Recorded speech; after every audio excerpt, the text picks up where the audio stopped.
Just a quick story about disclosure.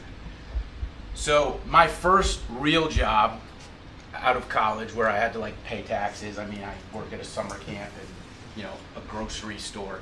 But my first job out of college was I worked at a nice boarding school, and it was the first week of orientation, and there were some alumni who came onto campus, basically alumni that we were trying to cultivate to hit up for fundraising. And long and short of it is, I developed a relationship with a particular gentleman who the headmaster asked me to sort of get to know. And I sent him a follow-up thank you note. And I get called into the headmaster's office the fourth day of my employment. And I didn't think it was going to be for him to tell me how well I'm doing. And basically, the headmaster said to me, Mark, the alumni that we're trying to cultivate faxed me the letter you wrote him, and there was 22 spelling errors, and the grammar was horrible. So I'm sitting there dejected, and I'm like, the headmaster's name was Paul. I said, I'm dyslexic. He said, so am I. And basically, I just tell that story because in college, the people in the mailroom knew that I was dyslexic. I was a fierce advocate. I wrote my thesis on learning differences. So I was very open. Part of my family culture was learning differences.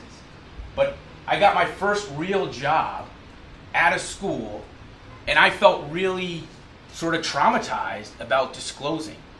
And, I tell this story because, for two reasons.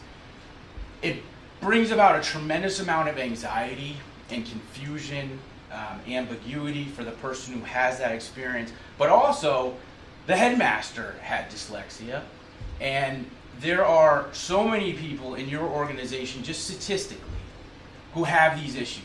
Whether they're out about it, that's another story. But, for me, at that time in my life, disclosure was a real problem. But, it became a very positive experience, and the headmaster became a real mentor. Just quickly, the LD experience is really difficult. And school, for most people with dyslexia or ADHD, is an absolute grind, and it's about survival. I had access to excellent resources. I was telling Paul about it before we started presenting. I was lucky. My parents were strong advocates, and there was a situation in third grade. My teacher's name was Mrs. Love. And Mrs. Love at the time was 71 years old. And dyslexia just basically meant you were lazy to her. Cognitive diversity was not a big thing for Mrs. Love. So this is a true story. We had a school play. It was about the Pilgrims coming over. Marcus has heard this story, that's why he's smiling at me. It was about the Pilgrims coming over to America. So there were the Indians, the Pilgrims, the captain of the ship, and then I was Plymouth Rock. I had the only non-speaking role, and I just show Sheena the picture if you'd like to see it. I'm not making this up. There's a picture of me as Plymouth Rock. I was the only one without a speaking role. I was depressed. I was anxious. I was like a third grade dropout. We got it together. My parents got me into this amazing school, which changed my life. Learning was still difficult, but it was a much better experience. And I just bring that up because most likely someone with a learning difference or ADHD, they're dealing with some kind of educational trauma. Inevitably, I think there's a sort of a comorbidity that if you have a cognitive issue, you also dealt with anxiety and depression. Maybe not acute anxiety or depression, but you definitely took a hit to your self-esteem. So let me fast forward to now tell you why you need these minds in your organization. These are talking about the dyslexic or ADHD brain. They're changing the world. And this is a very interesting statistic. And I was told I can't talk too much about entrepreneurialism today, which I am, but I bring this point up. 35% of entrepreneurs are dyslexic. This is empirical research, okay? And in the research, a lot of these successful entrepreneurs started in a corporate environment. It didn't work. So they went and started their own thing. I bring that up, you want those entrepreneurs to stay with you so your bottom line improves. They will add a lot.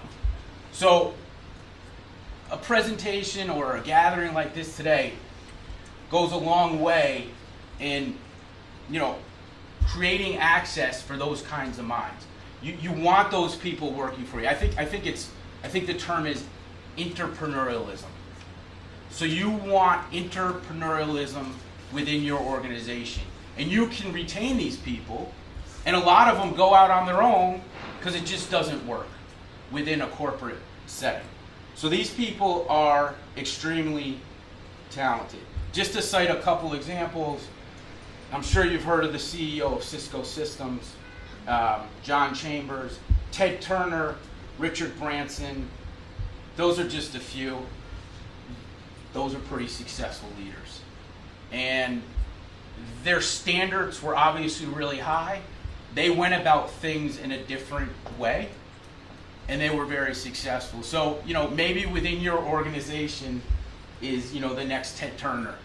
It's just a question of creating that space where their strengths can be cultivated.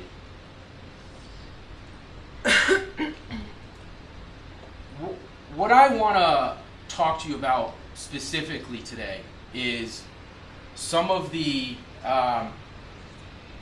significant positive attributes of people with dyslexia, ADHD. If they get to an interview with your organization, they've persevered a lot. If they have gotten to the point where they're sitting down for an interview, they survived school, they've learned how to persevere, they've learned how to deal with adversity, it's no big deal. So, like myself, they failed a lot early on, they got it together, they figured out a way to get it done. I think you want those kind of employees. They're very hardworking, and adversity really does not intimidate most of the people that I meet in adulthood who have learning differences. Another great quality is creativity. Many of the people in management within your organizations probably have been promoted to an extent because they're creative and they think differently and they come up with really interesting solutions. So, whether it's through experience, there's some research that maybe the dyslexic brain thinks in a more creative way. People with these type of issues look at a problem differently. They look at it from a different angle. They're not going to just take sort of a basic approach to a problem. They're going to be creative, and you want creative people within your organization. Interpersonal skills. Because you are expected to navigate a system, you need to find alliances with people who are going to help you do things that you don't do well. I actually forgot to mention this about my first job story. Before I took this job, literally like a week before, I broke up with my girlfriend, who edited most of my stuff. She was like, you know, an English major, and that was probably a big mistake. I should have probably, because I wasn't going to call my mother to edit this note. I knew I had a problem. I just didn't have the resource. I didn't know anyone really. I wasn't comfortable yet with anyone there to be able to edit my stuff. So I should have, I guess, kept my girlfriend around. So the interpersonal skills. The people who have these issues are very intuitive, and that's a segue into they're self-aware. I, Marcus, many of the people I know with learning differences can succinctly describe how they learn, what they do well, and what presents a challenge in a very concise way. So they understand what will present a challenge and what type of situation they're going to excel. So it's interesting.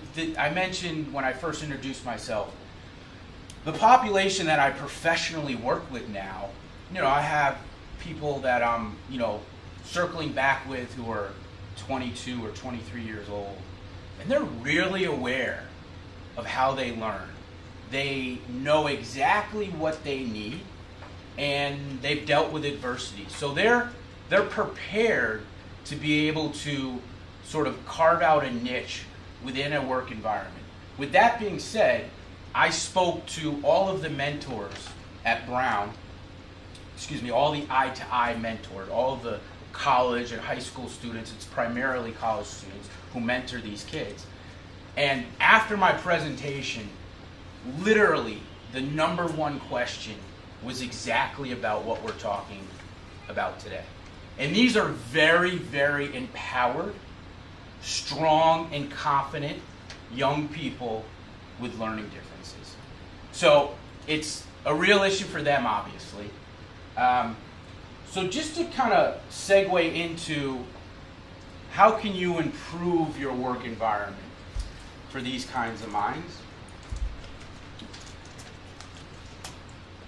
There is so much mainstream information about super successful people with learning issues. There's plenty of books, there's many articles.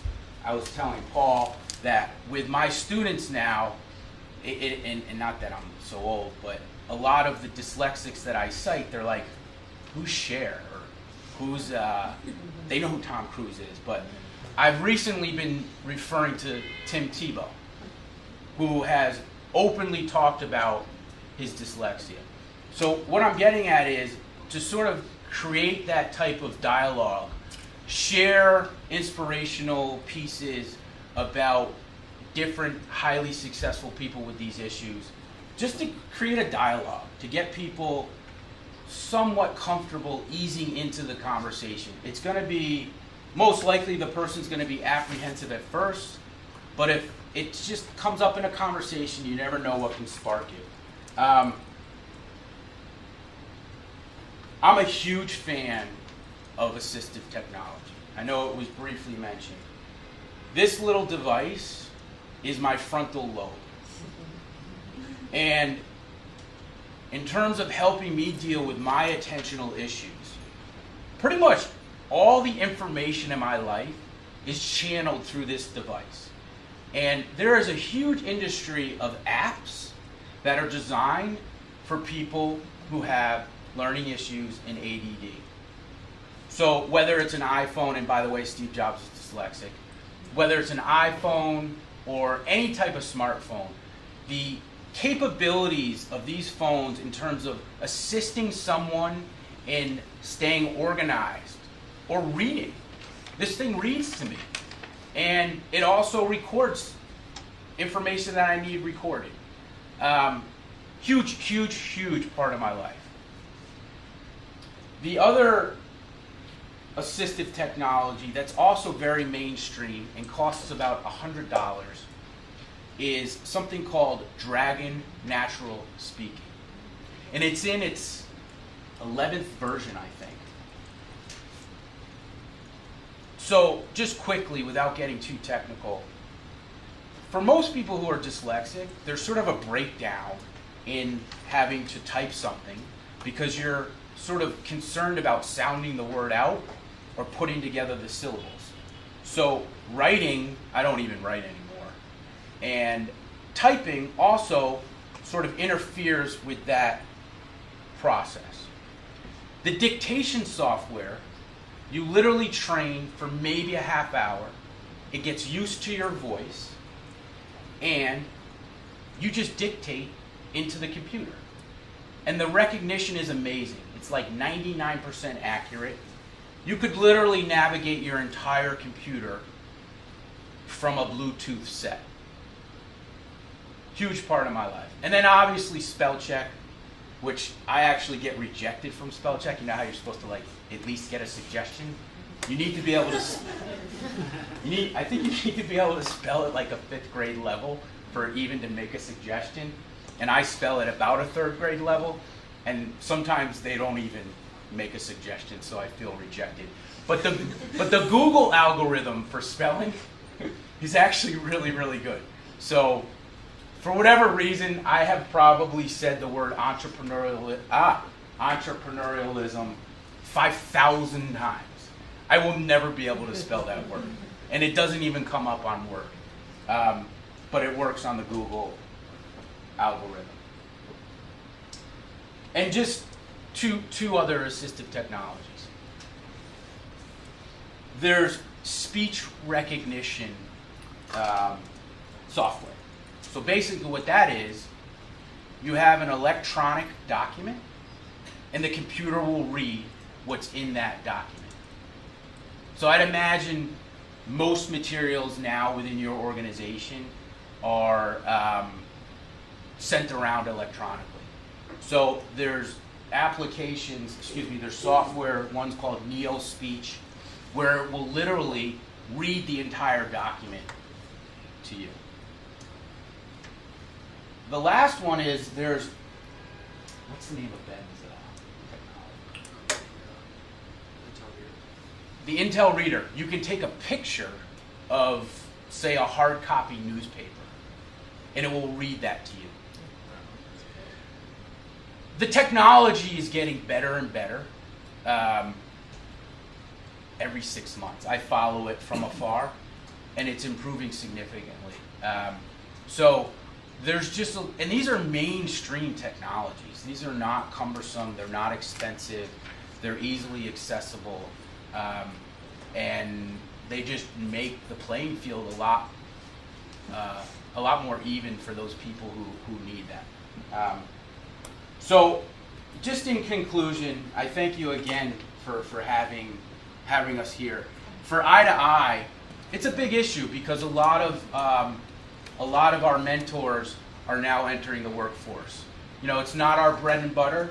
We do an amazing job with the mentoring, but it certainly is something that's on our radar because we've been around for a while, and our people and people who we influence are getting out into the workforce. So we're just excited to be invited. And I just want to impress upon you one more time,